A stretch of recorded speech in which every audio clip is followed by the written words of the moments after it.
sejam bem-vindos a este novo ciclo que tem como título Diversidade Cultural, Desenvolvimento e Direitos Humanos.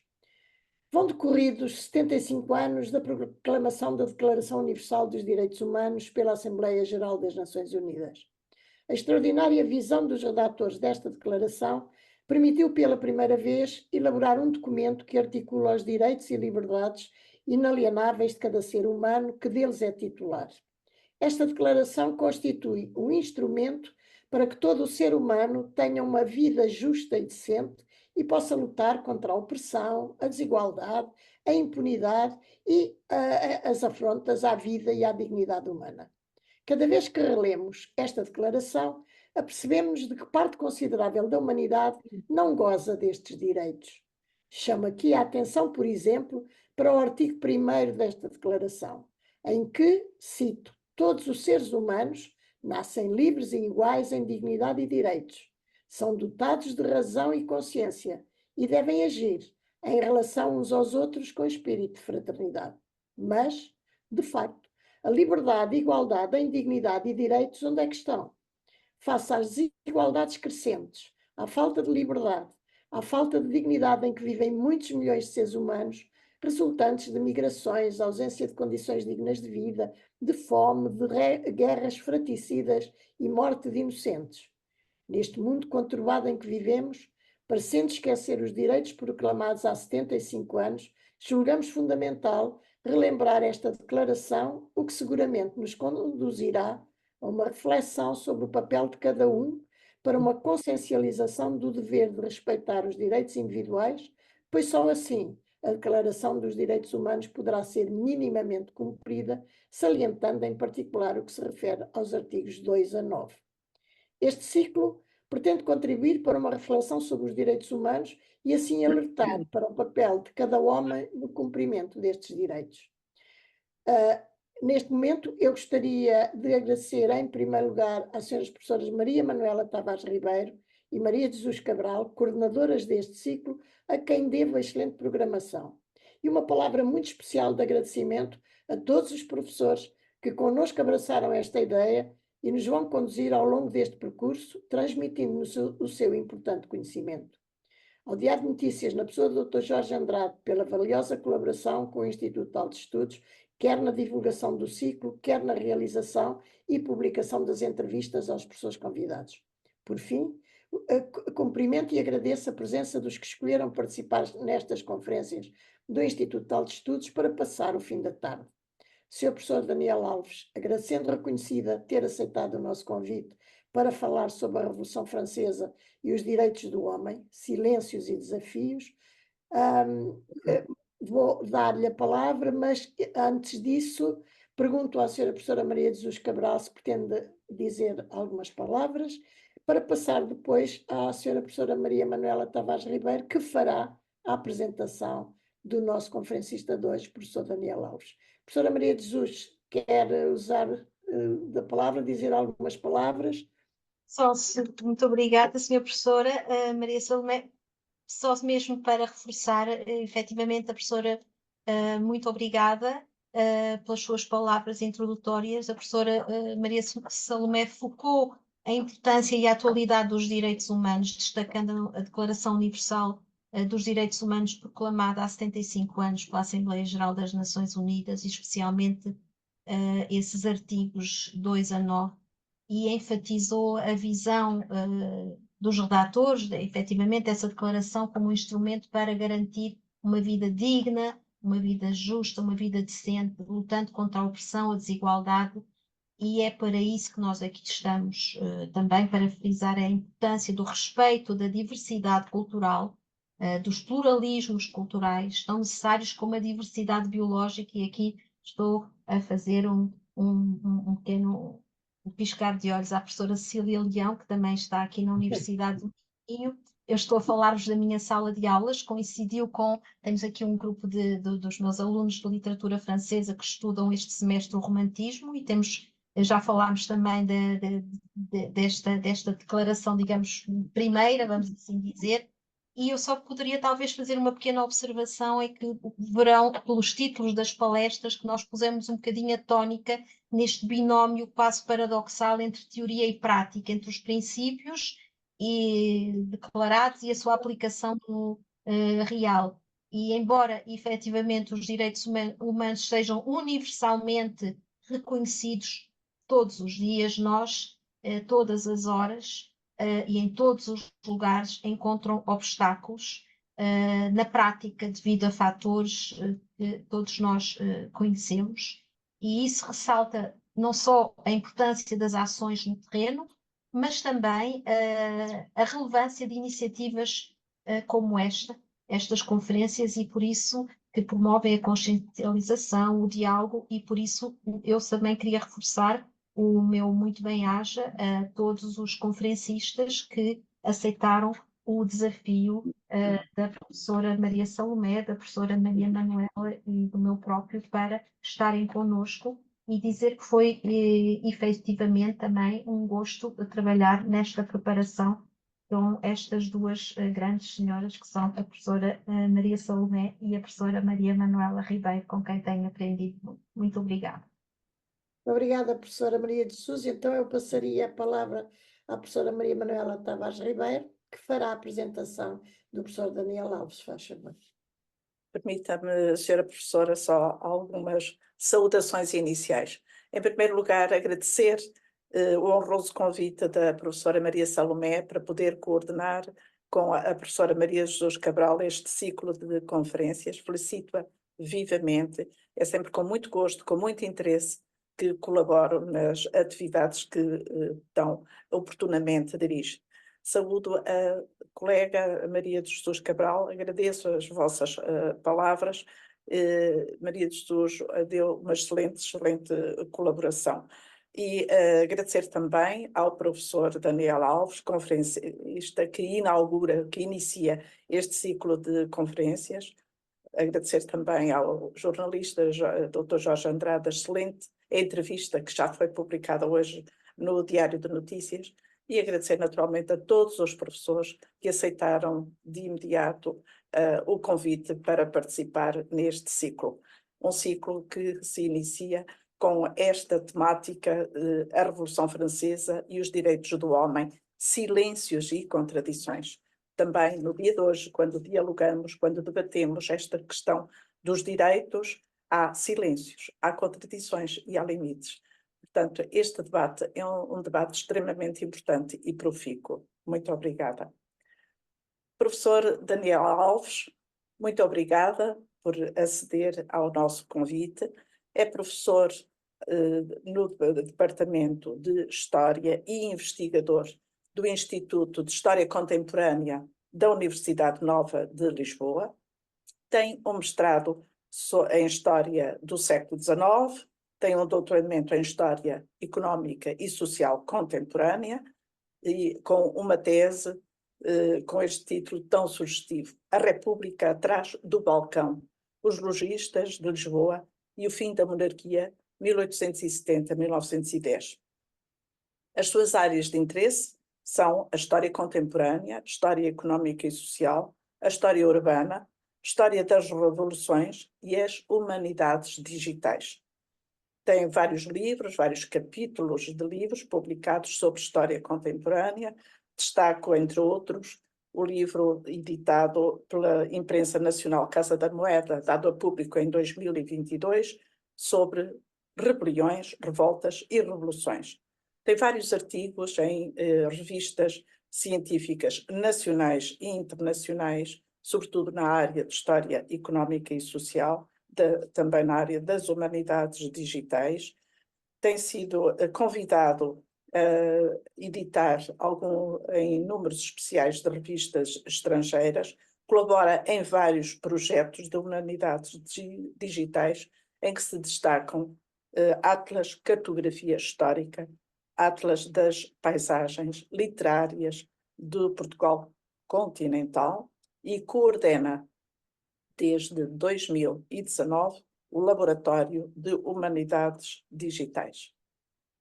É apenas uma resenha muito sintética do seu excelente currículo, Dr. Daniel Alves. Mais uma vez, muito obrigada. e tem a palavra sobre a Revolução Francesa e os direitos do homem, silêncios e contradições. Muito obrigada. Muito obrigado. Eu quero começar por agradecer o convite da Academia de Ciências de Lisboa para participar neste ciclo de debates, em especial a professora Maria Salomé Paes e a organização deste ciclo, e o convite que me foi dirigido em especial pelas professoras Maria Jesus Cabral e Maria Manuela Tavares Ribeiro. Permitam-me destacar a professora Maria Manuela Tavares Ribeiro. É um gosto conhecê-la, não pessoalmente, porque esta coisa do Zoom cria-nos aqui uma distância, mas tenho acompanhado, obviamente, a sua produção historiográfica sobre o século XIX e sobre as revoluções também, portanto é com muito gosto que estou aqui a participar também com um convite seu. Ver também algumas caras conhecidas no público, é sempre bom também estes temas gerarem algum interesse, e espero que a entrevista publicada não desanime as hostes. Eu pareço estar numa prisão, mas prometo não ter feito nada de mal, e, portanto, com aquela fotografia. Falar sobre. Eu tenho uma apresentação PowerPoint para acompanhar o meu texto, mas já lá irei partilhar. E falar sobre os direitos humanos é uma tarefa sempre inacabada, não é? A professora Maria Salomé referiu um pouco isso, a professora Maria Jesus também, porque efetivamente os homens do século XVIII e as mulheres do século XVIII que debateram e pensaram a Declaração dos Direitos tinham um programa, tinham um conjunto de ambições, conseguiram o que o contexto histórico provavelmente ditou e possibilitou, mas nós vemos que foi sempre uma tarefa inacabada. Ao longo de todo o século XIX, esses direitos foram sendo reforçados. O século XX viu esse debate e essa luta a ser também aumentada. Ainda há muito pouco tempo tivemos a notícia de que um outro direito foi inscrito na Constituição Francesa, um último direito, o direito das mulheres ao aborto. E, portanto, é uma construção sempre em permanente evolução, e é nesse sentido também que deve ser lido a Declaração dos Direitos do Homem e do Cidadão de 1789. Teve as suas limitações, teve os seus silêncios, as suas contradições, mas temos que as ler, obviamente, no contexto, com os olhos da época, não esperando dos homens do século XVIII aquilo que nós, se calhar, hoje já ambicionamos e podemos já ambicionar, e que mesmo assim fica aquém do que seria desejável. Referindo isso, vou então dar início à conferência. Eu julgo que estão a ver. Ok. Vou só aqui preparar o ambiente de trabalho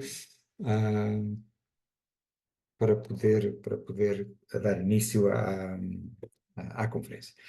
Eu decidi encontrar este subtítulo, Silêncios e Contradições, não que seja o foco único da minha comunicação.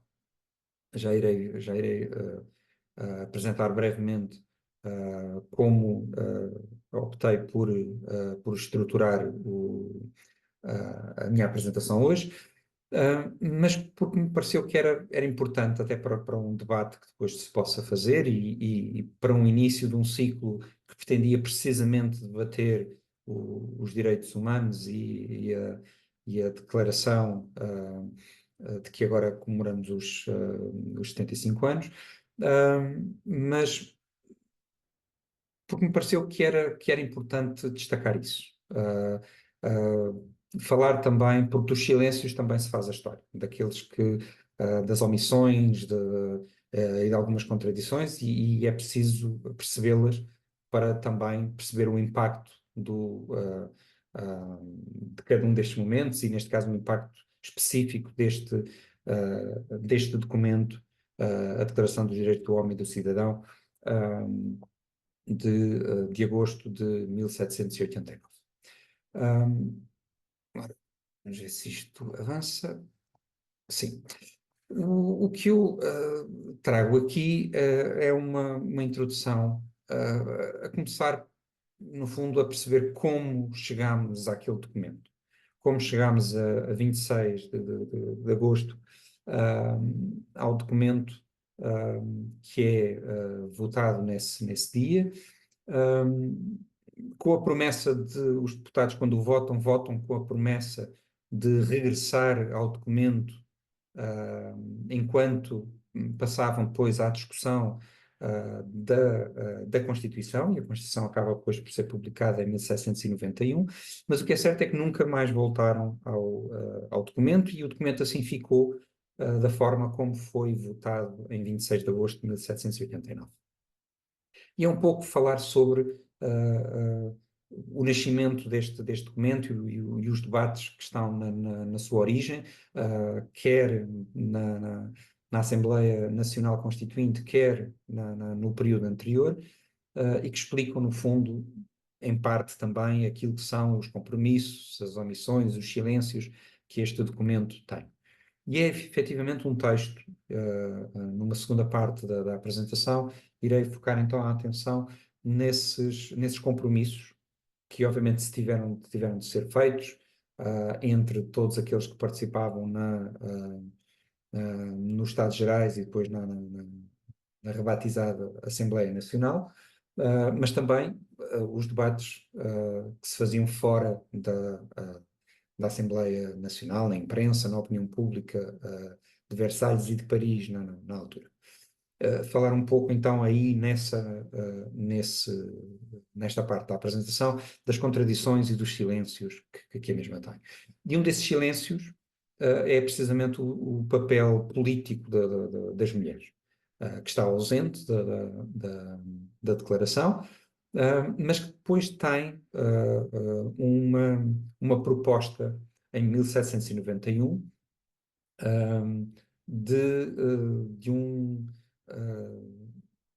de uma reformulação ou de um acrescento a essa omissão que tinha ficado patente em 1789, que é feita através de Olympe de Gouges, com a sua Declaração dos Direitos da Mulher e da Cidadã. Para finalizar, vou procurar, em breves traços, demonstrar como é que também o texto da Declaração de 1789, mas depois as duas outras versões que durante a Revolução Francesa foram redigidas, em 1793 e em 1795, como é que estes três diferentes textos da Declaração são eles também representativos das diferentes fases da Revolução, como é que eles também geraram críticas e lealdades, e que de certa forma são um reflexo, um sinal do contexto político que está presente em cada um dos momentos dos grandes momentos da Revolução. A Declaração dos Direitos do Homem e do Cidadão de 26 de agosto de 1789 era baseada num projeto original de Lafayette, do Marquês de Lafayette. Esse projeto é apresentado à Assembleia Nacional a 11 de julho, ou seja, pouco antes, dias antes da tomada da Bastilha, do confronto da população de Paris nas ruas e a tomada dessa prisão, representante, no fundo, que representava uma imagem do antigo regime. E este rascunho apresentado por Lafayette para iniciar os debates daquilo que viria a ser a Declaração dos Direitos do Homem e do Cidadão, trazia claras influências da Revolução Americana.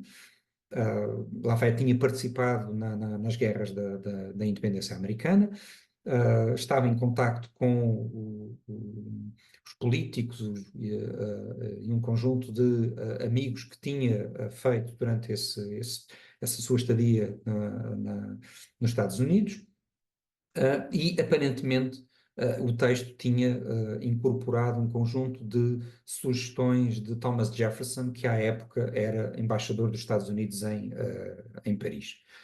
O texto refletia, como vai depois refletir também a Declaração dos Direitos do Homem e do Cidadão, muitas das ideias dos iluministas, as ideias de John Locke, de Montesquieu, de Rousseau, entre outros, mas também de outros filósofos do iluminismo, normalmente menos mencionados, como Diderot ou Jean-Louis Carrat.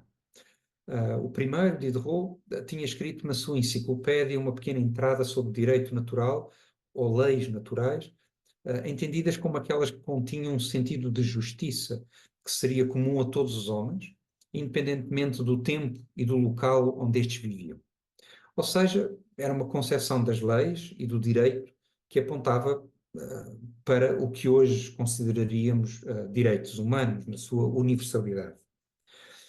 Foi precisamente a Diderot que o abade Sieyès foi buscar inspiração para propor a destruição dos privilégios da aristocracia. E é um dos personagens mais influentes desta primeira fase da Revolução, dos teóricos depois vai influenciar muito daquilo que é o debate dos primeiros meses dos Estados Gerais e da Assembleia Nacional e depois a Assembleia Nacional Constituinte. A declaração limitava, além dos privilégios, de destruir, no fundo, essa ideia da sociedade de privilégios, depois iremos ver com um pouco mais de detalhe à frente, limitava também os poderes da monarquia e apontava para uma eliminação dos monopólios da Igreja Católica.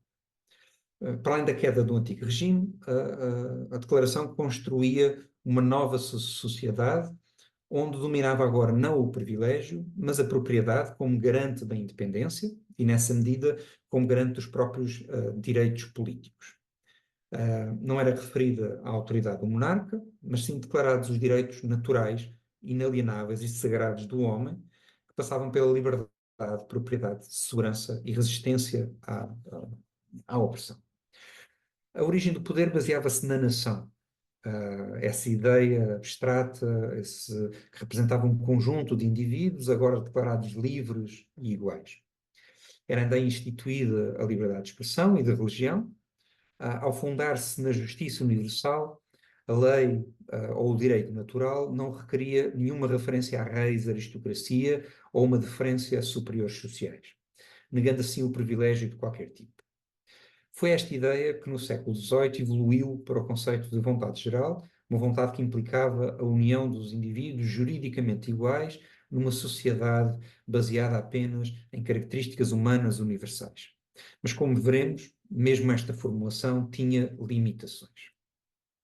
Os debates sobre a Declaração inseriam-se nos debates mais alargados que se faziam-se sentir desde o dia 7 de julho sobre a futura Constituição. É nessa data que a Assembleia Nacional formalmente vota a alteração do seu nome para Assembleia Constituinte. Na prática, já se tinha tornado em Assembleia Constituinte no juramento do jogo da pele, em 20 de junho.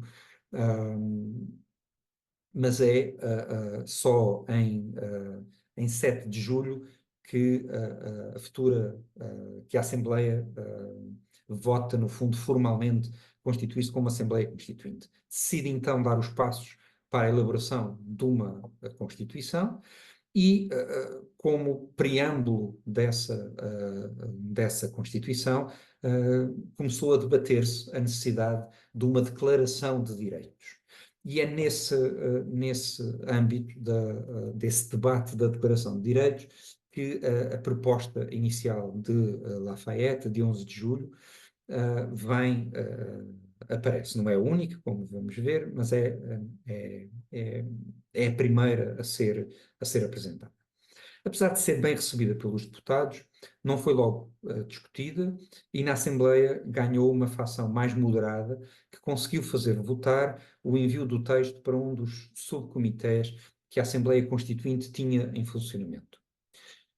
Logo a seguir, interpõem-se os acontecimentos da Bastilha. Em 14 de julho, essa prisão de antigo regime, prisão parisiense, cai perante os parisienses, e o equilíbrio de poder dentro da própria Assembleia muda a favor daqueles que exigiam mais poder para a legislatura e uma declaração imediata de direitos. É então retomado o debate nas sessões plenárias, sendo que as discussões dos dias 1 a 4 de agosto foram algumas das mais decisivas, e depois, um pouco mais à frente, as discussões, os debates entre 20 e 26 de agosto. Estes primeiros debates, de 1 a 4 de agosto, constituem um momento de grande síntese de muitas ideias que à época circulavam. Ao mesmo tempo, representaram um dos primeiros sinais das tensões sociais e políticas que levariam à radicalização da Revolução e apenas momentaneamente adiada pela euforia coletiva da famosa jornada da noite de 4 de agosto. Talvez uma das principais tensões que o debate sobre a declaração começou a tornar visível foi a que estava a levar uma parte significativa do clero a opor-se a muitas das medidas discutidas na Assembleia, e em especial à perspectiva de que seria garantida a liberdade de religião. Esta proposta estava baseada nas ideias de Voltaire, entre outros, em especial no seu Tratado da Tolerância, que tinha sido escrito em 1763, onde, apesar de não defender a concessão de direitos políticos aos membros de todas as religiões, insistiu Voltaire nas virtudes da liberdade de praticar a religião escolhida sem perseguição. Também significativo era o facto de ele fundar essa mesma liberdade nos direitos naturais.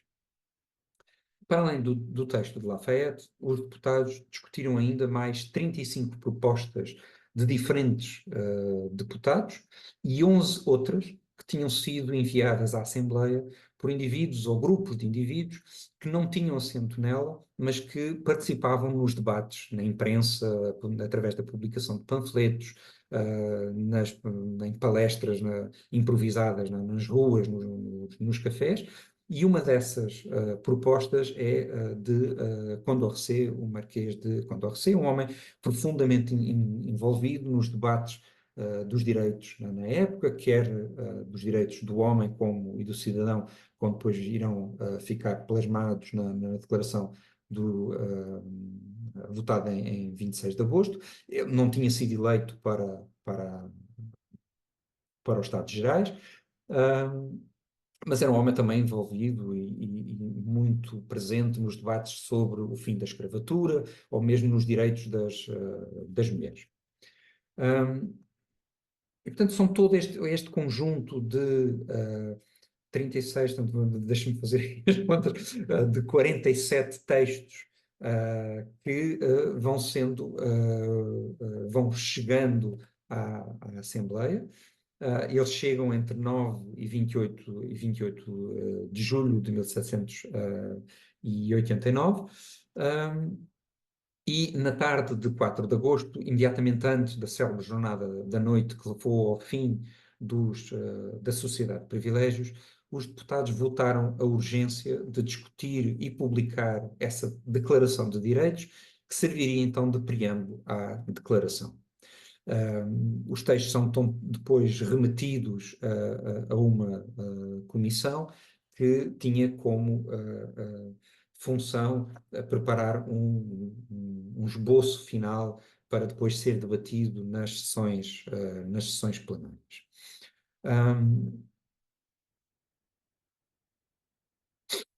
Em parte, os deputados pensavam numa organização destes dois textos, da Declaração e da Constituição, semelhante às constituições que tinham sido criadas nos vários estados dos Estados Unidos ao longo da década de 1780. Em 1783 tinha já sido publicada em França uma tradução destes documentos, reunidos nesta Constituição dos 13 Estados Unidos da América, que é publicada precisamente no ano de 1783, e que era um sinal de mais uma influência que vinha do outro lado do Atlântico, nos debates que se estavam a fazer também nas diferentes constituições que cada um dos Estados estava a fazer, e a Declaração de Direitos da Virgínia, por exemplo, vai ser uma das principais fontes de inspiração também para este debate que aqui se estava a fazer na França, em Versalhes. Depois de discutidas as propostas, numa das comissões que preparava os trabalhos da Assembleia, e esta comissão era constituída por 40 deputados de várias tendências políticas, o rascunho final seria produzido por uma comissão constitucional constituída por 8 deputados. No fundo, homens que os nomes, para quem conhece um pouco a história da Revolução Francesa, homens que vão ter um papel fundamental nesta fase inicial da Revolução, entre 1789 e 1791. Estamos a falar de Mounier, Sieyès, Bergaz, Le Chapelier, Lally Tollendal, Clément Tonnerre, Talleyrand ou o Bispo de Bordeaux. E, no fundo, são estes 8 homens que redigem o texto final, o rascunho de 24 artigos, que é depois discutido entre os dias 20 e 26 e que resulta nos 17 artigos da Declaração, que são depois votados no finalmente. O trabalho desta comissão eram seguidos em detalhe, quer em Versalhes, quer em Paris, e essencialmente através da imprensa. A imprensa periódica tinha tido um boom tremendo desde 1787, com o início dos debates sobre a crise financeira do Estado francês, e os debates que tinham levado depois à exigência da convocação dos Estados Gerais ao longo de 1788. E esta imprensa vai também fazer eco do debate sobre a declaração e, em grande medida, vai também influenciar esses debates, uma vez que era lida pelos delegados aos Estados Gerais, neste caso à Assembleia Nacional. Estamos a falar, por exemplo, das Revoluções de Paris, começada a editar em 1789 por Proudhon, ou o Courrier de Provence, editada entre outros por Mirabeau, também a partir de 1789, ou o Patriote François de Brizot. Portanto, percebe-se que é um documento que, estando a ser discutido num comitê mais restrito e dentro da Assembleia Nacional, tinha já um impacto significativo, muito para além de Versalhes, na opinião pública francesa, de Paris e depois na França. Era muito comum estes jornais serem distribuídos pelo resto do país, chegando à província no espaço de duas semanas. Este rascunho de 24 artigos foi depois discutido de forma ininterrupta entre 20 e 26 de agosto, sendo bastante alterado face à proposta original, a saída da Comissão, ficando aprovados 17 artigos no final.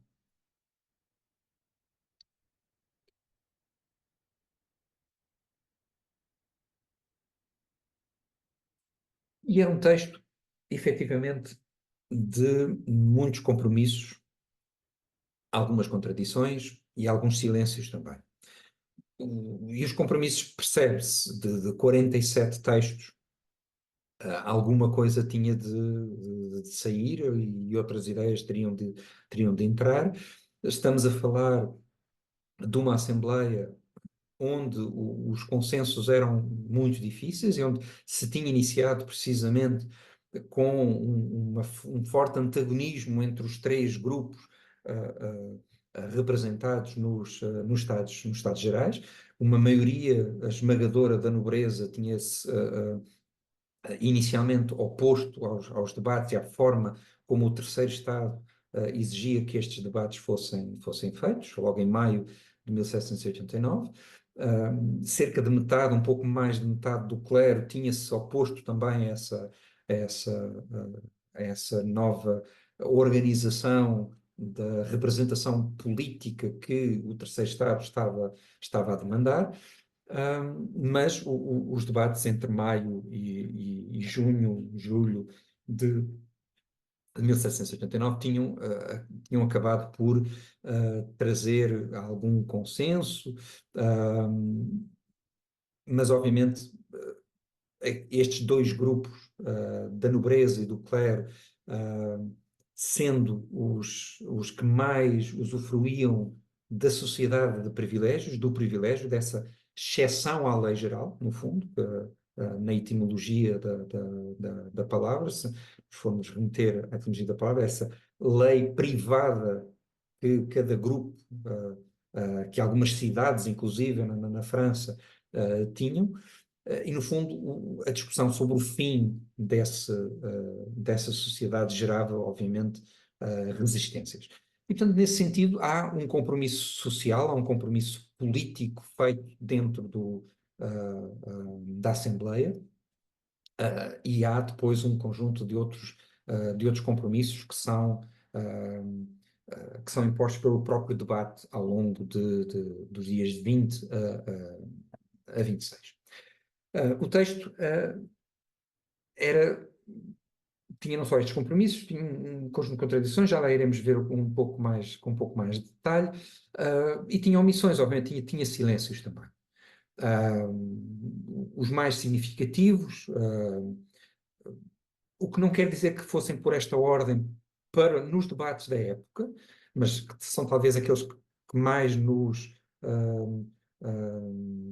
motivam hoje em dia para debater o impacto e a relevância do documento nos 200 e muitos anos que ele já leva. E esse silêncio tem a ver com o silêncio, com a ausência das mulheres. Mas também a ausência das minorias religiosas, nada se fala sobre elas, por exemplo, ou mesmo a questão da escravatura, daqueles homens que não eram livres. E, portanto, estas omissões são tão mais evidentes no texto, e na declaração e nos debates, quanto eles já faziam parte dos debates da época. Eram temas discutidos na opinião pública, em alguns casos muito antes da reunião dos Estados Gerais, em maio de 1789. Trago aqui a imagem de Voltaire para retomar, no fundo, como mencionei, o texto publicado por ele em 1763, o seu Tratado da Tolerância, onde a questão da liberdade religiosa era já posta de forma muito evidente. Mas em 1787, por exemplo, na sequência de um conjunto de debates e de pressões que a monarquia estava já a sofrer, tinha sido reconhecido, por exemplo, o direito de cidadania, finalmente, aos protestantes, embora não aos judeus. E, portanto, nessa perspectiva, esta omissão que aparentemente se sentia na declaração, no texto da declaração, era algo que já fazia parte do debate da opinião pública há algum tempo. A mesma coisa podemos referir relativamente à questão da escravatura. A questão da escravatura vinha a ser discutida já há várias décadas, mas, por exemplo, nos tempos mais próximos do tempo histórico que aqui nos traz, 1789, essa questão da escravatura estava a ser propagandeada, do fim da escravatura, ou do tráfico de escravos, dependendo do tempo e da documentação e dos grupos que estão presentes nessa discussão, mas estava a ser discutida e, por exemplo, tinha levado em 1788, em fevereiro de 1788, à criação da chamada Sociedade dos Amigos dos Negros, que questionava, entre outros, se estes também não seriam cidadãos, também não seriam homens, também não seriam irmãos daqueles que estavam agora a discutir os direitos do homem e do cidadão. Por sua vez, sobre o papel das mulheres na política, podiam ser mencionados vários exemplos, entre eles panfletos publicados por Olympe de Gouges na década de 1780, mas também uma petição das mulheres trabalhadoras do Terceiro Estado, que é enviada ao rei em janeiro de 1789. Nesse documento, as mulheres trabalhadoras, afirmando que não desejavam derrubar a autoridade dos homens, é uma citação de uma parte da declaração, pediam para ter acesso à educação e ao conhecimento, questionaria melhores trabalhadoras, melhores esposas, melhores mães e, com isso, melhores cidadãs. Acima de tudo, queriam ser ouvidas e ser reconhecidas, ver reconhecidas as suas reivindicações neste momento de esperança que resultava da convocação dos Estados Gerais em agosto de 1788 e cujo processo de nomeação dos delegados estava a ser feito precisamente no momento em que elas enviam esta petição ao rei em janeiro de 1789. Mas são evidentes outros silêncios e omissões, e esses com fortes implicações na futura evolução política da Revolução. A declaração nada diz sobre o rei e o seu papel, e nada é dito também sobre a Igreja Católica, à época, a religião oficial da França. E estes dois temas vão ser, obviamente, debatidos nos meses seguintes e vão ser alvo de fortes divisões numa Assembleia que, por momentos, no mês de agosto, tinha conseguido alguns consensos. A declaração tinha 3 linhas de força fundamentais. Por um lado, era uma crítica profunda ao antigo regime, à sociedade de privilégios. Por outro lado, colocava o primado da organização social e política na lei, era uma consequência, no fundo, do fim da sociedade de privilégios. Por fim, afirmava os diferentes direitos enunciados como direitos universais e não apenas como direitos dos franceses.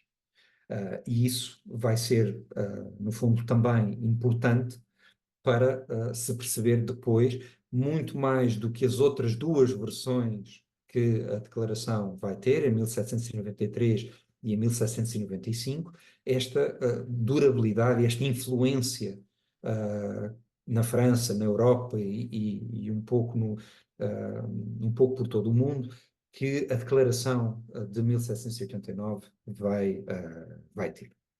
Os artigos que tratavam sobre a justiça, os artigos 7º, 8º e 9º, sobre a igualdade perante o imposto, o artigo 13º, e que definiu uma nova concepção de soberania, declaravam, no fundo, efetivamente, o fim do antigo regime. O novo regime seria baseado na ideia da representação de uma nação, cujos cidadãos teriam agora a possibilidade de, diretamente, ou através dos seus representantes, participar na elaboração das leis, como estava definido nos artigos 3º, 6º e 14º. Mas eram também admitidos à igualdade política, mesmo que depois esta tivesse ficado limitada a um sufrágio restrito aos cidadãos ativos, que é mais tarde votado não já na declaração, mas mais tarde votado a 20 de outubro de 1789. A lei era a pedra basilar da declaração. sendo inscrita 11 vezes no texto e aparecendo em 9 dos seus 17 artigos. A afirmação de alguns direitos referidos era, ao mesmo tempo, uma forte crítica ao antigo regime, pois assumia-se, como aliás é referido no prólogo da Declaração, que os mesmos não tinham sido respeitados, esses direitos não tinham sido respeitados na França até à época. Mas algumas formulações do texto da Declaração apontam para limitações de direitos e para alguns dos compromissos feitos precisamente durante o debate.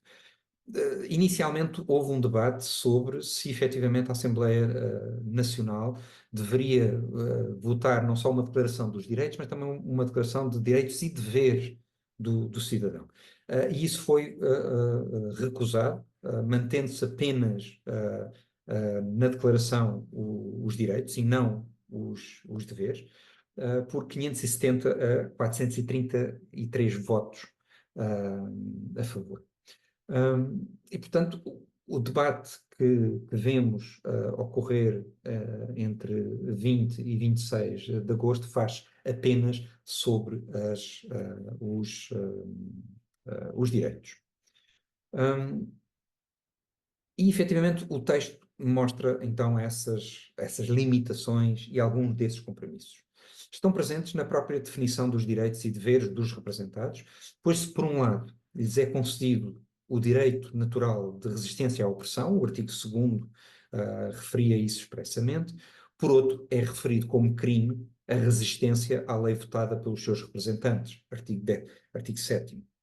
Se é certo que se fala com frequência nos direitos naturais do homem, e eles são reforçados por vários artigos, não é menos certo que a Declaração impõe também vários limites à fruição desses direitos.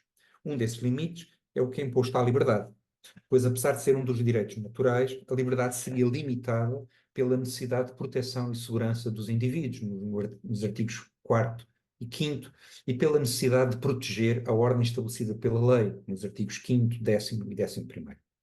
Mesmo a igualdade é bastante limitada, não só por uma definição muito vaga de propriedade, por ser apenas teórica no caso dos direitos cívicos e por estarem ausentes da Declaração os direitos sociais. E estes direitos sociais, apesar de tudo, tinham sido inscritos em cerca de metade dos textos, dos tais 47 textos propostos para o debate inicial sobre a Declaração. Esses direitos sociais são ignorados aqui, vamos ver que vão ser depois retomados, alguns deles, ser retomados um pouco mais à frente, alguns anos mais à frente, na Declaração de 1793. Estas contradições e hesitações que se percebem na Declaração, entre estas declarações, entre as contradições e hesitações que se percebem na Declaração, está o caso da liberdade de expressão, por exemplo, para a qual se definem também certos limites a estabelecer futuramente na lei. No fundo, pensava-se em abusos que à partida se pressupunha que poderiam acontecer, e o artigo 11º refere isso mesmo. E mesmo que se afirmasse que ninguém poderia ser molestado pelas suas opiniões, mesmo as religiosas, o certo é que essas opiniões não poderiam colidir com a manutenção da ordem pública, tal como definida numa lei a ser criada, como é referido no artigo 10º. Mas uma das principais ausências, como referimos, era a referência à mulher. A declaração era uma declaração dos direitos do homem, porque à época era entendido, não sem algum contraditório, não sem algum debate, mas que se fazia em setores muito minoritários da sociedade francesa, incluindo em setores minoritários das próprias mulheres, mas havia um debate até de cariz feminista que se fazia e que se contrapunha a esta ideia que era generalizada de que de uma ligação entre estes direitos naturais e a corporização física, as características, uma associação entre os direitos e as características físicas dos indivíduos que a eles tinham direito, podiam ser ativos nesse papel, e que remetia para uma diferença entre os sexos, e que remetia para um papel, no fundo, secundário das mulheres ou para a sua inclusão no conjunto de cidadãos passivos, como depois vêm a ser definidos um pouco mais tarde. No fundo, estavam aqui subjacentes também várias noções contraditórias, noção de independência e dependência, e a mulher, pela sua dependência económica, social, em alguns casos física, perante o homem, no fundo, não lhe era reconhecida essa independência política que lhe permitiria ser um ator ativo dos direitos políticos, e no fundo era nessa dicotomia que se fazia, ou que se fundava essa, essa ausência, esse silêncio da mulher na declaração. Mas, como vos disse, esse silêncio não foi, se estava presente no texto, não estava presente, não estava ausente, digamos assim, a questão dos direitos das mulheres não estava ausente dos debates, e ele tinha sido feito, esse debate tinha sido feito anteriormente, ainda antes dos Estados Gerais, e ao longo do debate da própria declaração ele fica presente e é bastante ativo. E é depois alvo de um conjunto de panfletos, de obras, de discursos de alguns dos deputados da Assembleia, mas tem, digamos assim, o seu sinal mais visível e mais impactante na obra de Olympe de Gouges. Uma mulher que assume um nome de batismo era Marie Gauze, e assume um outro nome como uma forma de representação, digamos assim, de imaginação daquilo que ela entendia ser o papel que as mulheres deveriam ter nesta sociedade que agora declarava os direitos do homem e do cidadão, e que ela entendia que deveriam também estar ser de abrangerem também essa metade da sociedade que era composta pelas mulheres. E é, no fundo, esta capacidade de imaginar no sentido de pensar de forma ativa, de raciocinar pensar novas ideias e novas formas de pensar a sociedade e a política, que Olympe de Gouges entendia que fazia parte da mulher, e por isso não lhe podia ser negado, tal como fazia parte do homem, e por isso não lhe podia ser negado esses mesmos direitos. No fundo, uma noção de que as mulheres deveriam ser consideradas como iguais, com direitos políticos similares aos dos homens, mas essa era uma ideia que, para uma parte substancial da sociedade, muitas mulheres incluídas, era um excesso de imaginação. E não era visto com bons olhos. A própria recepção à proposta de Olympe de Gouges, de setembro de 1791, na sua Declaração dos Direitos da Mulher e da Cidadã, foi recebida com muita cautela, muita desconfiança, e mais tarde, mais ainda, pelo facto dela ter sido oferecida à rainha.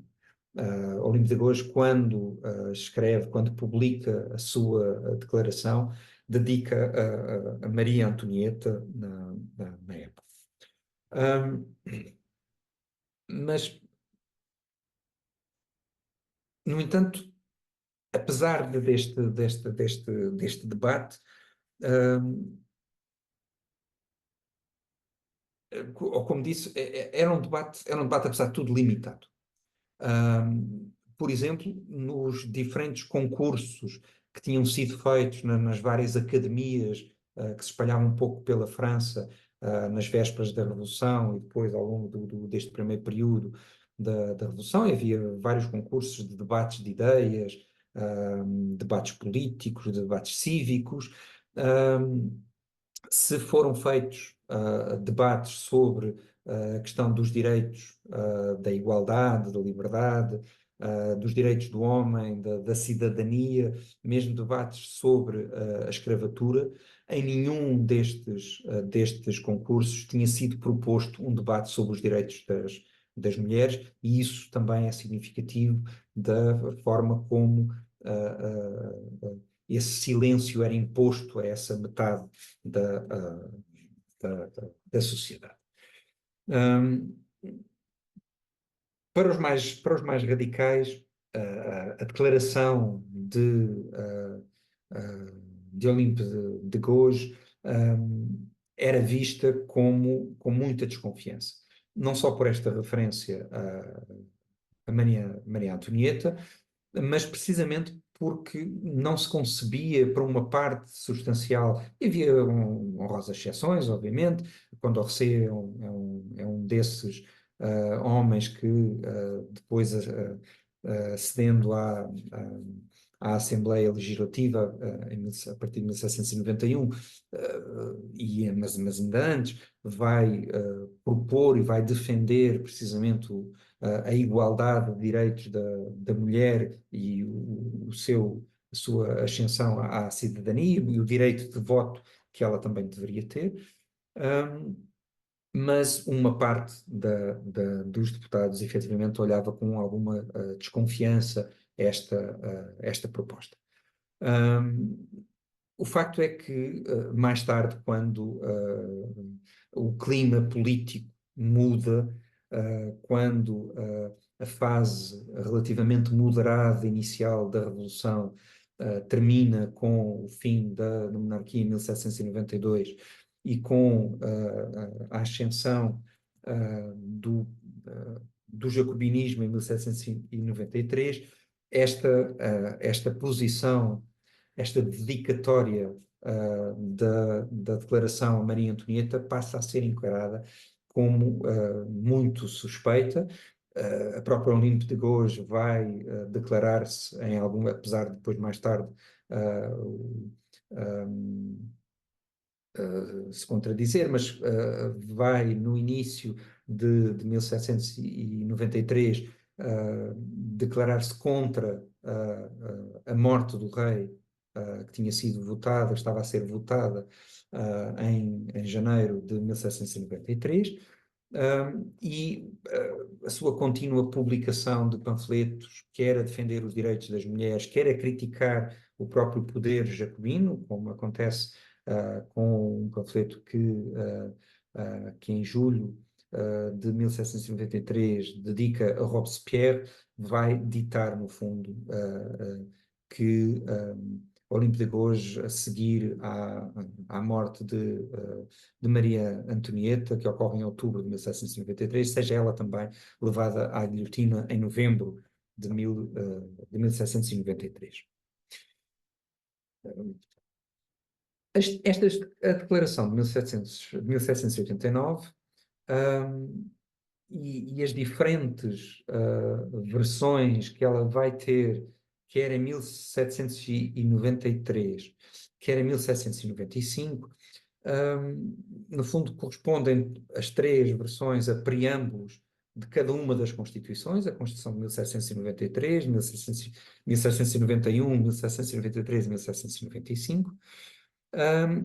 Elas são produto, obviamente, das diferentes fases da Revolução, e são também, podem ser também uma boa forma de nós olharmos para a forma como a Revolução se foi radicalizando numa primeira fase, até 1793, 1794, e depois procurou uma certa estabilização a partir de 1795. A Declaração de 1789, com as suas inovações e avanços, e é preciso também afirmar que, apesar de todos estes silêncios, omissões, contradições que acabamos por ver, era profundamente revolucionário, obviamente, numa sociedade como a sociedade francesa, europeia, de finais do século XVIII, declarar, mesmo que fosse apenas os homens, declarar que não estavam em vigor, ou deixavam de estar em vigor os privilégios, e seriam todos eles iguais perante a lei e os instrumentos de justiça. E apesar destas inovações, de 1789, ela não deixa de ser vista, ou poder ser vista, como relativamente moderada quando comparada com a Declaração de 1793. A Declaração dos Direitos do Homem e do Cidadão de 1793 é aprovada em 23 de junho, com preâmbulo à Constituição, uma Constituição que acaba por não entrar em vigor, não ser posta em vigor, mas que se afirmava muito mais radical do que a Constituição de 1791. E nesta Declaração de 1793 era dado muito maior destaque à questão da igualdade, por exemplo. Também importante era a referência a um conjunto de direitos sociais, que já vimos que tinham ficado silenciados, ignorados na Declaração de 1789, e estes direitos sociais iam desde a Declaração Genérica da Felicidade, do direito à felicidade comum, à educação, passando pela assistência ou pelo direito à vida. Em relação à Declaração de 1789, a de 1793, na de 1793 tinha sido reforçada a referência ao direito de resistência à opressão, agora transformado mesmo em dever indispensável do povo.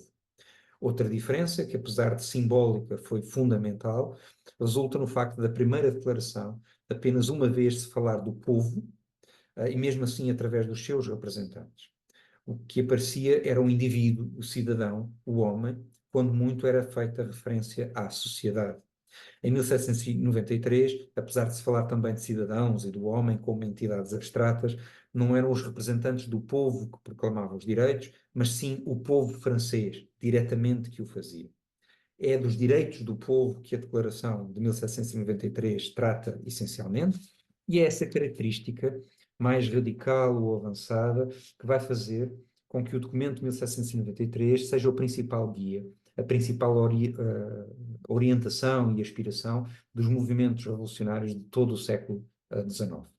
A palavra povo aparece uma vez na Declaração de 1789, aparece 11 vezes na Declaração de 1793. Também não é por acaso que na Declaração de 1795, quando, após o período do terror que ocorre em setembro, entre setembro de 1793 e julho de 1794, e quando a Convenção termina com o período do terror e começa a elaborar uma nova Constituição, quando esta é aprovada em 1795, na sua declaração voltamos a ver apenas uma vez a palavra povo inscrita no texto. No preâmbulo desta terceira declaração, num período em que se pretendia terminar a Revolução Francesa, esta nova declaração caracterizava-se pela negação de algumas das ideias mais avançadas das declarações anteriores. Foi suprimida a referência que vinha já de 1789 ao facto de os homens nascerem e serem livres e iguais em direitos. A liberdade passava agora apenas pelo direito de fazer o que não prejudicasse o outro, e a igualdade era baseada apenas na abolição das distinções de nascimento. Desapareceram igualmente os direitos sociais definidos em 1793. E deixou de se fazer referência aos chamados direitos naturais, sendo também eliminada o direito à insurreição. O destaque é agora para a manutenção da ordem, do princípio representativo e para o reforço dos deveres dos cidadãos, seja no respeito pela lei ou pelos valores, como a família, que ocupava agora um lugar central. Aliás, a declaração passou mesmo a intitular-se Declaração dos Direitos e dos Deveres do Homem e do Cidadão.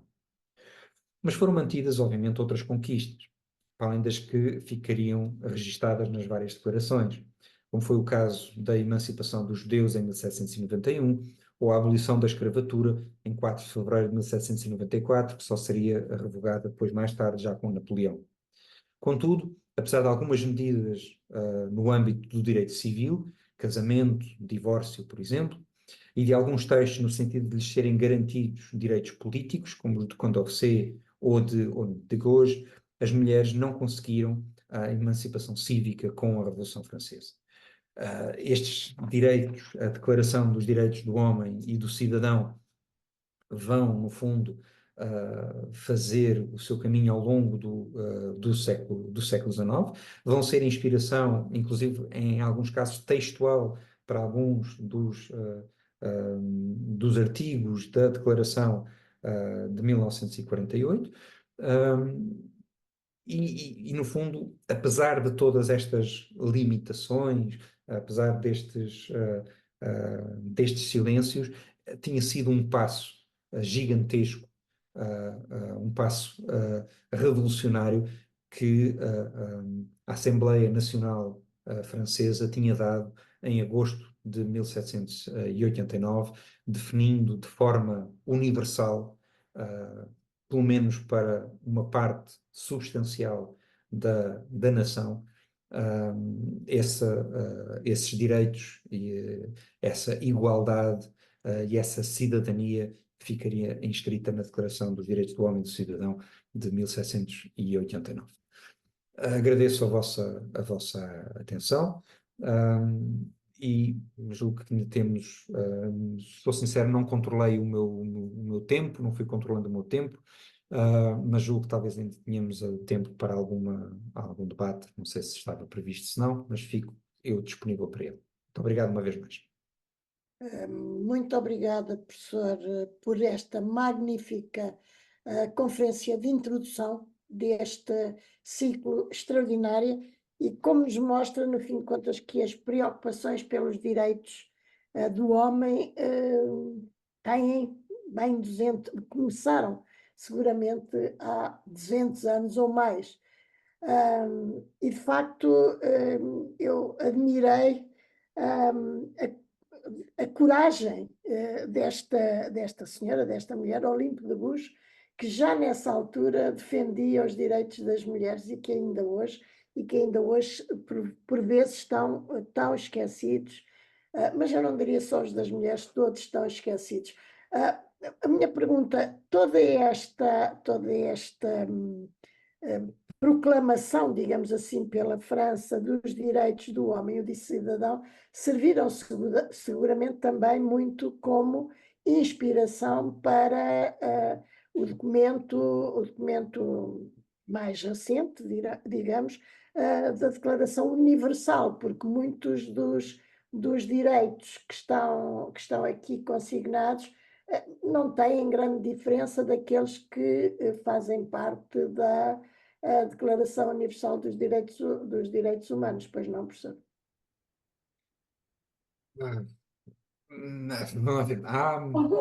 Enfim, Há alguns, sem dúvida. Podemos sem dúvida fazer. É nesta declaração, no fundo, e num conjunto de outros documentos que lhe estão que circulam, no fundo, em torno desta declaração, que está a matriz dessa Declaração Universal. É óbvio que não podemos comparar diretamente os dois textos e a força desses dois textos, na medida em que o contexto histórico é amplamente diferente. Mas ambos são uma revolução em si, no tempo histórico em que se fazem. Quer dizer, na França, as mulheres tinham adquirido o direito de voto há muito pouco tempo. E, portanto, se é que o tinham adquirido já, não sei se é de 1848 ou 1840, desculpem, o século XIX vem-me sempre à cabeça, 1948 ou 1949. Portanto, nos Estados Unidos, por exemplo, falando sempre nesta obra inacabada dos direitos, ao mesmo tempo que se estavam a procurar expandir à população negra, por exemplo, dos Estados Unidos, os direitos cívicos, não é? Ainda não se inscreviam nessa luta os direitos dos homossexuais, por exemplo, que eram ainda, mesmo dentro da comunidade negra, negados nessa altura. E, portanto, obviamente que é uma influência, isso não o podemos negar, até em alguns casos até textual ela está presente, não é? Mas obviamente que a Declaração Universal é um passo muito mais à frente, muito mais arrojado do que era a Declaração de 1789. O que não quer dizer, e é no fundo esse o ponto que eu aqui quero reforçar, o que não quer dizer que em si cada um destes textos não fosse efetivamente uma ruptura tremenda para a época em causa. Por vezes se olharmos apenas com os olhos do presente para estes textos, podemos ser levados a esquecer essa profunda ruptura que eles representaram numa época onde, por exemplo, não se consideravam os direitos das mulheres, portanto, onde a escravatura ainda existia. E, portanto, apesar de tudo, apesar desses silêncios, trazer para uma parte substancial da população de um país a capacidade de poder votar as suas leis, de poder decidir o seu futuro, de poder afirmar a sua liberdade, a sua igualdade, mesmo que restrita a uma parte minoritária, apesar de tudo, não é?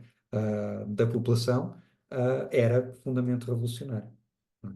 Mesmo que a Declaração Universal de 1948 não tenha atingido todos os seus objetivos, ainda hoje estejamos a lutar para que alguns daqueles direitos sejam efetivamente, passem da letra à ação.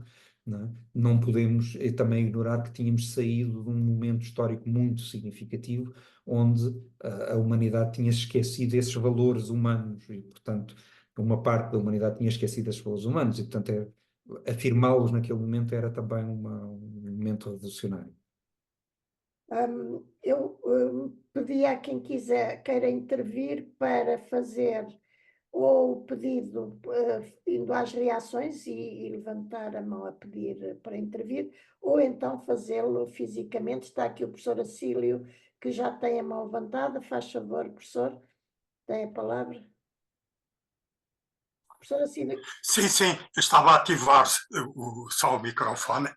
Obrigado. Bom, eu queria cumprimentar e saudar os organizadores deste ciclo e felicitar também o professor Daniel Alves pela sua intervenção, que foi tão elucidativa neste início deste ciclo de intervenções.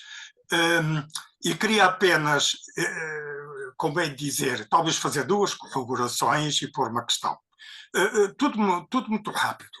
Uma delas é que concordo perfeitamente e acho que nunca é demais salientar o papel do Abade Sieyès neste eclodir da Revolução Francesa, como fez, e basta atentar no início do seu livro, que é o Terceiro Estado, para ver que tem uma espécie de toque clarim de revolta. Qu'est-ce le tiers état, tout? Qu'a-t-il été jusqu'à présent dans l'ordre politique? Rien. que demande-t-il à y devenir quelque chose? O professor Gilles, da sua universidade, faz uma elucidativa introdução à tradução portuguesa do que é o terceiro Estado, mas além disto, não só por ter convertido a Assembleia Nacional em Constituinte, mas porque ele foi também um grande mentor da democracia representativa. Ele, muito influenciado por John Locke, que ele estava, contribuiu, teve o seu papel nesse aspecto. Não esquecer que este livro foi publicado em janeiro de 1789, anonimamente, portanto antes da Revolução Francesa, e teve várias edições, foi logo traduzido em alemão e depois noutras línguas. Portanto, acho que é uma figura, de facto, aqui importante. Noutro ponto que falou, que não foi aprovada, uma declaração de deveres, não é verdade? De facto, eu constato muitas vezes, quando se fala de direitos humanos, por vezes já me aconteceu, quando falei de direitos humanos, aparece uma questão, e por que não uma declaração de deveres? Normalmente, eu costumo dizer que uma declaração de direitos tem contida uma declaração de deveres. Mas eu queria recordar aqui uma figura, e não sei se ela teve alguma influência nessa não aprovação, é uma questão, que é Thomas Paine, que escreveu o livro Direitos do Homem, em reação, a primeira parte em reação ao livro de Edmund Burke, Reflexões sobre a Revolução Francesa, que é uma obra crítica, muito crítica, talvez das mais críticas da Revolução Francesa. Ele diz exatamente que a Revolução Francesa é das mais espantosas que houve no mundo, mas pelas piores razões. Não vou agora aqui estar a referir isto, mas o Thomas Paine, cidadão inglês, depois americano e depois francês, porque ele participou ativamente nas três revoluções, responde nessa primeira parte, o livro Direitos do Homem, mas diz a certa altura isto que vem de facto um pouco ao encontro do que digo. Estou a ler Thomas Paine. Uma declaração de direitos é, por reciprocidade, também uma declaração de deveres. Qualquer que seja o meu direito como homem, é igualmente o direito de um outro homem e torna-se meu dever garantir o seu como possuir o meu. Portanto, esta questão que muitas vezes se põe, não sei se isto, o Thomas Paine, a certa altura, o seu livro foi proibido na Inglaterra e ele teve que sair e foi para a França, aliás, pertenceu à Convenção, não sei se terá tido aqui alguma influência, se não. Uma questão que eu gostava de pôr, também vou pôr muito brevemente, há uma figura, uma filósofa, já agora uma mulher muito importante, Hannah Arendt, todos conhecemos a obra que escreveu sobre a Revolução, não é? Que em torno de três revoluções, a Revolução Gloriosa, 1688 inglesa, a 1776 norte-americana, e 1789 a francesa. Ora, aliás, além desse livro, foi recentemente publicado um escrito dela que se descobriu, Freedom to be Free, liberdade para ser livre, assim, uma coisa foi logo traduzida em alemão, está traduzido foi uma conferência que ela terá feito e que foi publicada há pouco tempo. 2017, 2018, ela morreu em 1975, como sabemos. E, aliás, está traduzida em português no Brasil. Eu até comprei essa edição aí em Lisboa, que passei numa livraria que há aí de livros do Brasil. Foi quem me chamou a atenção para isto até foi uma aluna de Erasmus, alemã, e ela aí é mais incisiva, a Hannah Arendt. A questão é esta. Por contraste com a Revolução Norte-Americana, a Revolução Francesa, como disse o professor Daniel, ela foi violenta, passou por várias fases, teve uma fase democrática, mesmo aí com uma violência crescente, depois do terror, e dentro do terror houve lá grande par, não é? O terror do terror. os mentores da Revolução, como Robespierre, também foram guilhotinados, mas portanto, foi uma revolução sanguinária, não é? Digamos assim, teve essas fases. E porquê? É uma questão que dá para interrogar. Há quem atribua que isto tem muito a ver com os franceses, que houve mais revoluções ao longo da história, e todas um pouco. Eu custa muito ir para esse aspecto, aspectos étnicos. Já há algum tempo que a minha explicação é esta, mas eu gostava de ouvir o professor Daniel, que estudou as revoltas, as revoluções, as rebeliões. Eu leio uma frase da Hannah Arendt que condensa o que me parece a mim.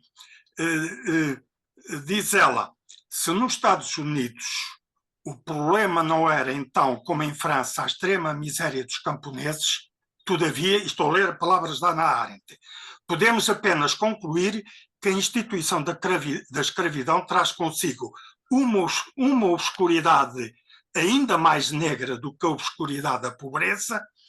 O escravo, não o homem pobre, era totalmente esquecido. Quer dizer, ela atribui esta violência à extrema miséria que foi. A Revolução Francesa desenvolveu-se numa extrema pobreza das pessoas. Se será por aí uma historiadora ilustre, membro da Academia, uma vez aí num debate, ela foi nesse sentido, que tem muito a ver com a miséria, a situação, numa determinada situação, o facto da Revolução ser mais ou menos violenta. Claro que o Edmund Burke defende que o ideal da Revolução é gloriosa, não é? 1688, que é uma revolução sem revolução. Mas mesmo a Revolução Americana foi uma revolução contida, tinha um objetivo, um fim. Quando o objetivo foi alcançado, acabou a Revolução. A Revolução Francesa parece que não tinha objetivos e por isso andou tumultuosamente em torno de vários objetivos, cada vez mais violentos. Queria construir uma nova França. Os Estados Unidos já tinham a nova Inglaterra lá, não é? A questão é esta: foi de facto uma revolução tão violenta na Europa. O professor Daniel vai também neste sentido de ser a pobreza, a miséria que existe,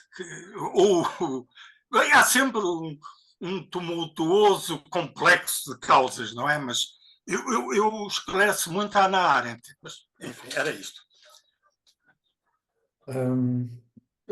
Posso começar por responder a essa última questão. Não acho. Primeiro, não acho que a Revolução Francesa tivesse sido violenta ou possa ser classificada, categorizada como uma revolução violenta e muito menos sanguinária. Não, de todo. Não foi.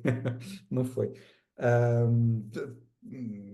Basta comparar, por exemplo, o que foram o número de mortos da Guerra da Independência dos Estados Unidos e o número de mortos que Napoleão levou por toda a Europa com as suas guerras. E, portanto, basta comparar isso com o número de mortos, mesmo que se quisermos ir buscar o número mais, digamos assim, os números mais negros, fantasiosos, assim, sobre o que foi o período do terror. Vou apontar aqui um número assim por alto, porque há variedíssimos lidos em várias referências bibliográficas. Se apontarmos para 25 mil mortos, o número dos executados pela guilhotina, eles estão muito longe das centenas de milhares de mortes que foram causa das revoluções, destas guerras que aqui falei. Também não vejo a Revolução Francesa como uma revolução sem um objetivo. Ela foi mudando os objetivos ao longo deste período histórico. E estas três fases, precisamente, da Revolução, e até pegando na questão do Abate Sieyès, ele está presente nestas três fases, mais ou menos. Na segunda esteve mais ou menos escondido e se calhar foi isso que lhe valeu não ir parar à guilhotina, mas tal como ele está, como ele é relevante para a primeira fase da Revolução, entre finais de 1788 e 1791, 92, ele depois vai ser relevante também para a última fase da Revolução, porque é um homem que vai ter uma importância determinante no período do Diretório, por exemplo. Não é? E, portanto, no entanto, está aqui em diferentes momentos da Revolução. Mas a Revolução, efetivamente, passou por um período de radicalização política, poderíamos dizer, não é? Mas a Revolução em si não é violenta, quer dizer, não era sequer o terror, o objetivo não era um objetivo sanguinário. O terror era uma forma de levar uma justiça revolucionária num tempo em que a revolução e os seus ideais estavam a ser contestados e postos em causa por todos os lados, pela guerra civil interna, pela guerra externa, pela conspiração dos federalistas, pelas guerras que os diferentes países europeus estavam a fazer à França, pela própria crise económica que a França passava, a revolução estava ameaçada e os seus valores estavam ameaçados. E, portanto, o terror é uma resposta de uma justiça célere para um momento de emergência que se vive. É pelo menos assim que é entendido pela historiografia mais recente, e não nessa visão sanguinária. Relativamente à questão do escravo e do homem pobre, por exemplo, o homem pobre está também, não está na declaração, por exemplo, não é? Tal como os Estados Unidos fazem a sua independência e declaram os seus direitos, enquanto eram esclavagistas, não é? Enquanto eram esclavagistas, e Thomas Jefferson era dono de escravos, não é? No fundo, estes homens não viam uma contradição. Uma parte destes homens não via uma contradição nisso. O próprio Abad de Sieyès vai recusar aos homens pobres o direito de voto, por exemplo. No fundo, é o que está subjacente à capacidade de voto estar, no fundo, ligada à propriedade, ao pagamento de determinados impostos, por exemplo. E, portanto, mas isso não retira valor, mais uma vez, como a dizer, a esta ruptura, a esta mudança que se pretendia fazer e a este progresso que, em termos de direitos políticos, em termos de direitos cívicos, a Revolução Francesa representou. Thomas Paine não tem uma intervenção quer dizer, posso estar aqui a afirmar algo que não estudei em pormenor, mas os direitos do homem que ele publica em 1791, na sequência da resposta às reflexões sobre a Revolução Francesa de Edmund Burke, que é publicada em 1790. E a declaração já tinha sido em 1789, e, portanto, ele não tem influência na declaração, pelo menos não, direta não, apesar de haver uma influência do processo político e de algumas ideias políticas americanas, como vimos no processo da Revolução, isso sem dúvida. E a questão dos direitos e dos deveres, sim, sem dúvida, a liberdade, como nós vimos aqui, não era irrestrita, não era ilimitada. A declaração não o defende assim, não é? Ela estava limitada pela lei, e precisamente por não prejudicar a liberdade do outro. O limite era a liberdade do outro também, não é? E isso é um dever. Apesar de tudo, é um dever. No entanto, talvez o maior dever disto era para estes homens, e acho que em parte isso justifica o que foi depois do período do terror, por exemplo, era o dever de defender estes direitos. Essa é uma ideia muito, muito forte em 1792, 1793, que está muito presente, não é? É certo que são contradições e nós temos que as estudar e não as podemos ignorar, mas não deixa de ser também outra contradição interessante, que o único homem que defendeu, ainda nos debates da Assembleia Nacional, em 1789, o fim da pena de morte, foi Robespierre, por exemplo. Ficou sozinho na defesa dessa ideia. E depois vemos que é o homem que está, aparentemente, à frente do período do governo jacobino, no período do terror.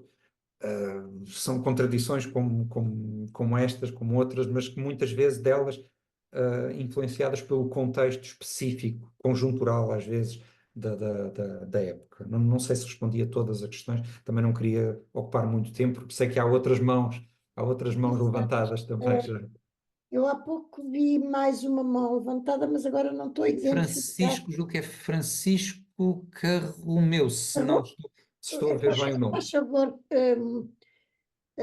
não sei se ainda está, imagino que esteja. Está sim, professor. Então, se faz favor, é a palavra.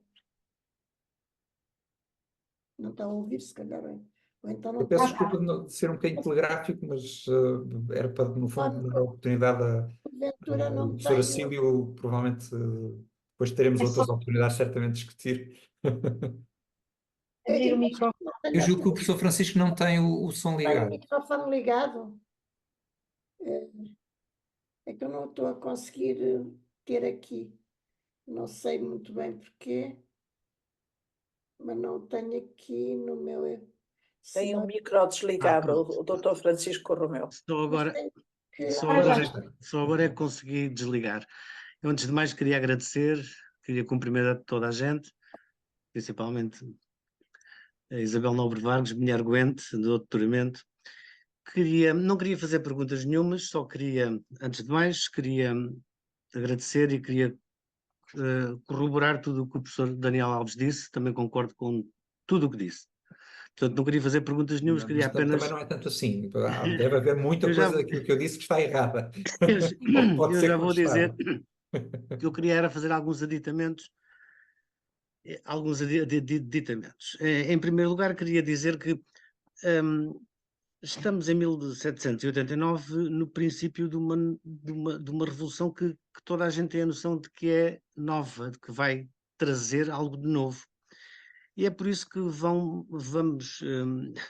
constituintes, antes de começarem a fazer a Constituição de 1791, tem o princípio de estabelecer um conjunto de regras, de princípios, segundo os quais a Constituição vai ser feita.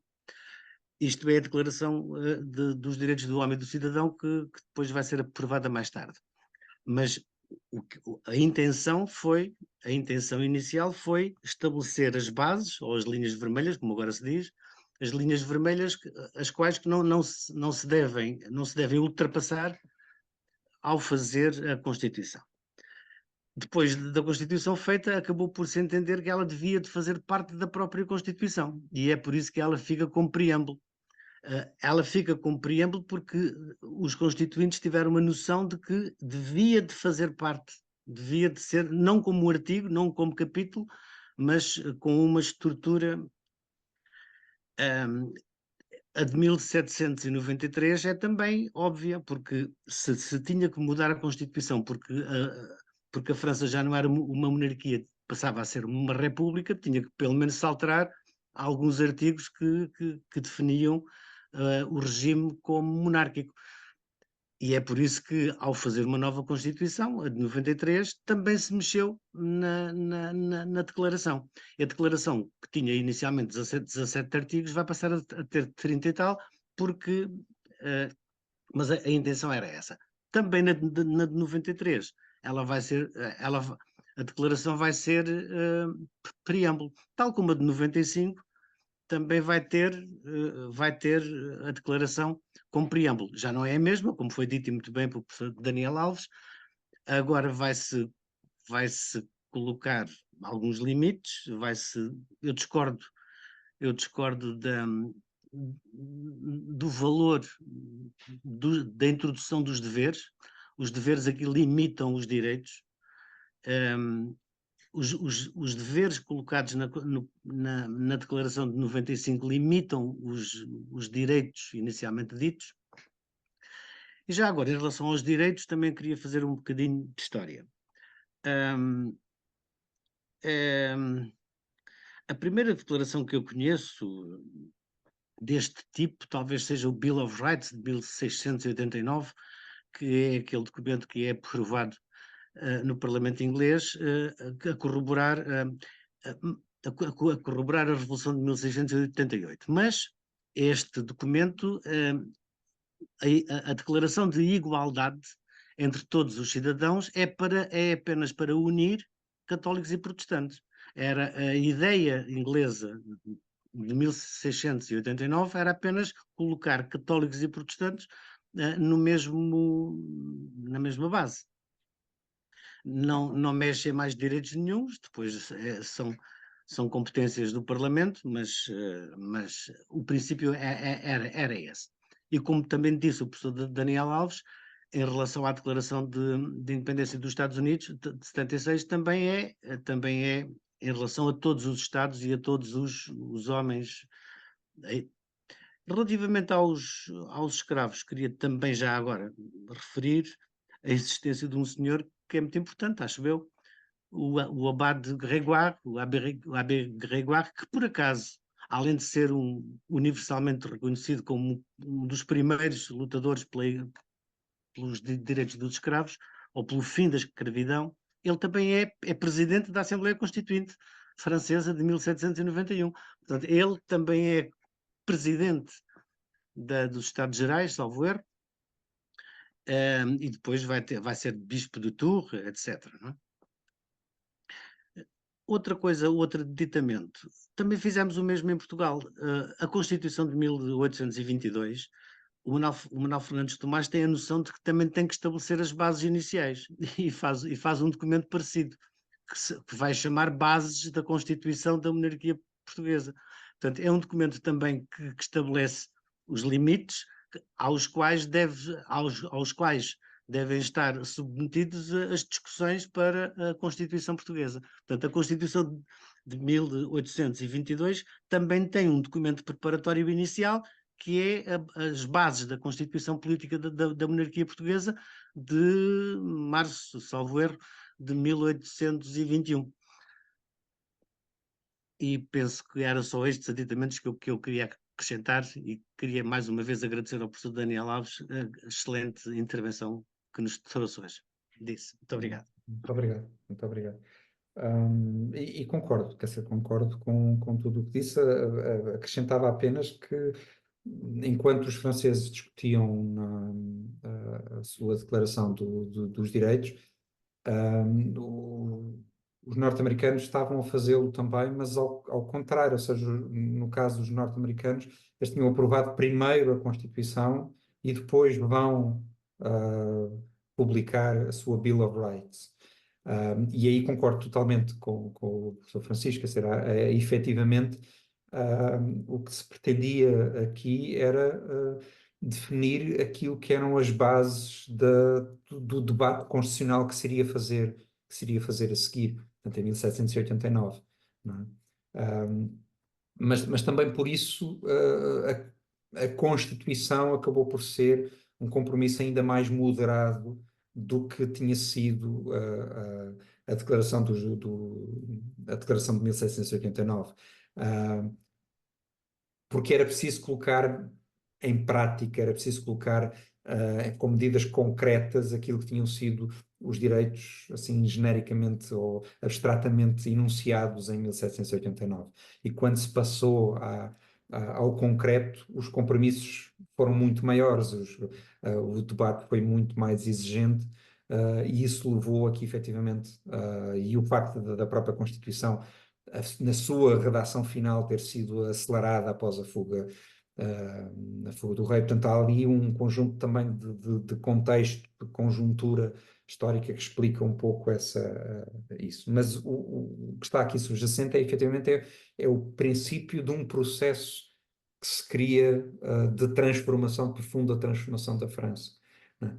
E é preciso, não é desculpar nada, porque o papel do historiador não é esse, né? Mas é preciso compreender que estes homens estavam em muitos aspectos a tatear no escuro, a criar coisas novas todos os dias, a pensar processos novos todos os dias e, portanto, também por isso algumas destas contradições, algumas destes silêncios que estavam aqui subjacentes. Mas agradeço a sua intervenção porque concordo totalmente com ela, sem dúvida.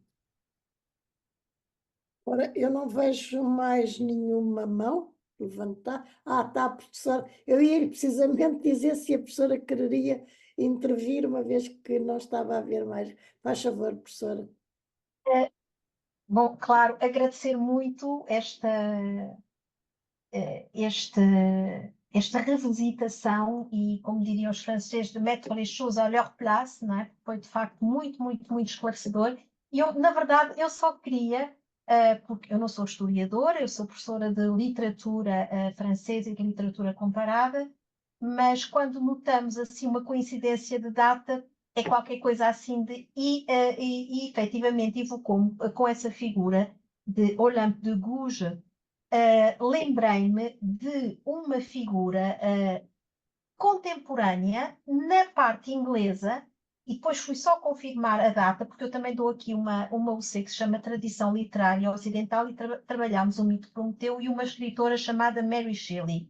Ora, acontece que a mãe de Mary Shelley chamava-se Mary Wollstonecraft, que foi exatamente a fundadora, uma das fundadoras dos direitos humanos das mulheres inglesas, e ela escreveu um livro sobre a Revolução Francesa, mas escreveu com uma coincidência de um ano relativamente a Olympe de Gouges, portanto, que escreveu a Déclaration des droits de la femme et de la citoyenne 1791, e temos a Mary Wollstonecraft, que escreve em 1792, em Inglaterra, um livro intitulado Uma Reivindicação pelos Direitos das Mulheres.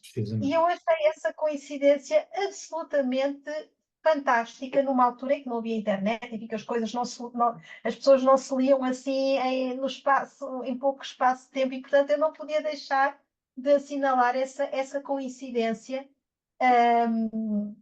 Pronto, era isso que eu queria dizer. E lembrar também que o símbolo da Revolução Francesa, para todos os efeitos, é feminino, não é? Portanto, a Mariana é um símbolo também feminino. Muito obrigada pela sua lição. Muito obrigada.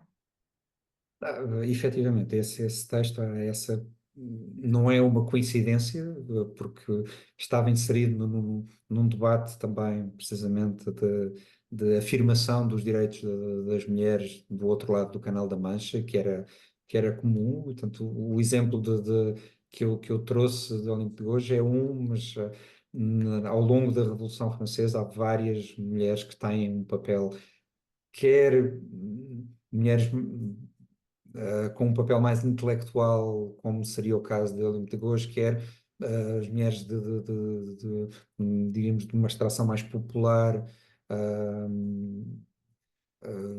o próprio comprometimento das mulheres com os valores republicanos, mas que depois acaba por ser visto de forma suspeita pelos jacobinos também em setembro, outubro de 1793.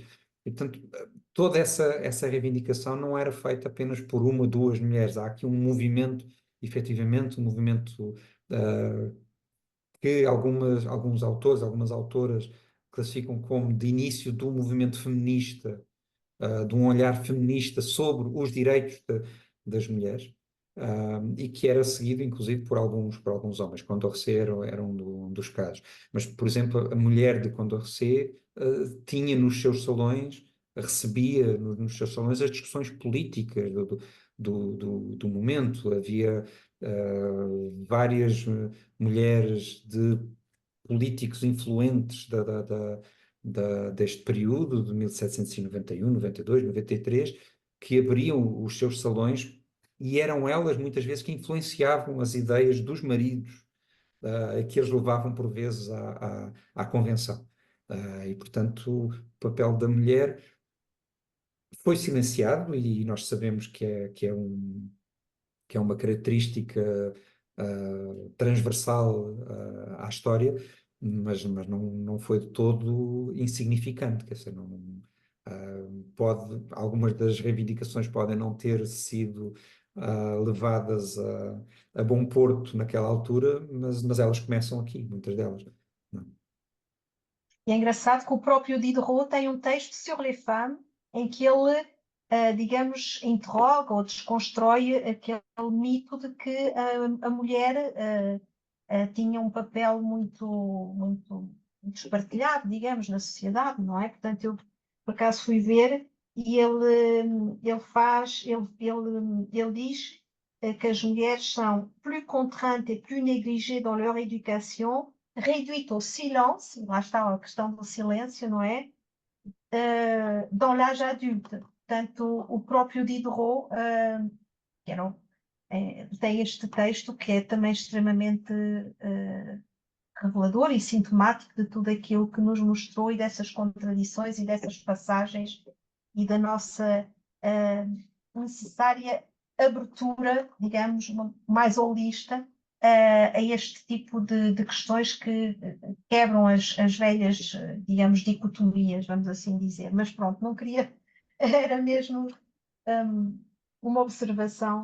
Muito obrigada novamente. Obrigado.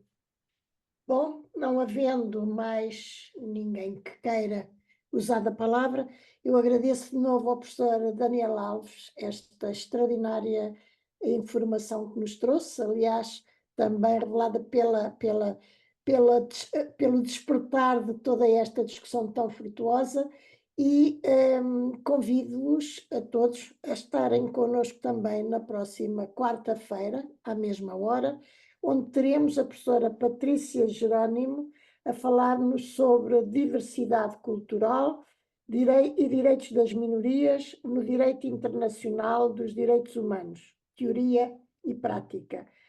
Cá estaremos, se quiserem continuar connosco a passar este tempo da vossa tarde, antes do jantar, são todos bem-vindos, e os que queiram juntar-se a nós para lá dos que tivemos hoje. Mais uma vez, muito obrigada, e muito em particular ao professor Daniel Alves por esta extraordinária conferência. Muito obrigado, mais uma vez. Muito obrigada, doutor Daniel. Foi um gosto. Obrigada. Obrigado.